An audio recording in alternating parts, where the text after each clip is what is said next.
Le jeu qu'on a utilisé, il est extrêmement circonstanciel. C'était pas une volonté de départ, c'était dans un contexte spécifique où il y avait beaucoup d'intervenants de décrire une pratique collective par rapport à un lieu donné. Et puis beaucoup d'intervenants, donc beaucoup de textes, beaucoup de mots, et on cherchait un moyen comment dire, de simplifier la chose. On s'est absolument pas posé la question de savoir s'il existait d'autres procédés. On était plutôt dans l'urgence et en face à face avec des textes, beaucoup de mots. On a décidé de sélectionner des mots et puis on était dans un contexte aussi de Fab Lab. Eh bien, on a des machines à notre disposition, eh bien, on va mettre tout ça en forme et on va lui donner une matérialité pour se dire que finalement, utiliser des mots de façon matérielle avec des jetons, comme des jetons de casino, des pastilles, et d'inciter les gens à jouer avec ces mots, et donc de jouer avec les idées, ce serait plus facile. On ne s'est pas du tout interrogé sur la question du fait de faire du design. On s'est juste dit qu'est-ce qui sera la forme la plus pratique. Le format du jeu permet d'abandonner tous les codes que l'on peut maîtriser, ou en tout cas tous les sentiments de maîtrise que l'on peut avoir. Voilà. Ça permet de mettre à distance les codes. Chaque lieu est unique parce qu'il est incarné par les personnes qui l'ont fondé, ou la conciergerie, comme on a pu en parler. Mais on retrouve quand même des similitudes dans tous les lieux qui sont...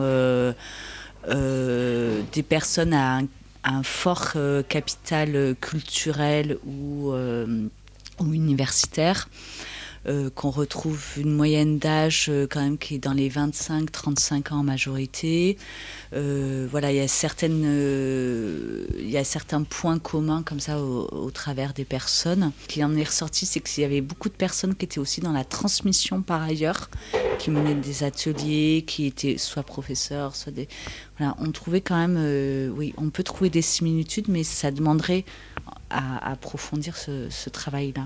Ouais. C'est juste une porte d'entrée qu'on a décidé d'utiliser parce que quand on a commencé à étudier les tiers-lieux et à en visiter et à se documenter et à lire des ouvrages tels que les ouvrages d'Antoine Buret, Camille Bosquet et tous ces best-sellers, on va dire, des tiers-lieux, on a commencé à se rendre compte que si on lisait entre les lignes, il y avait un point commun qui était très fort, qui était l'humain.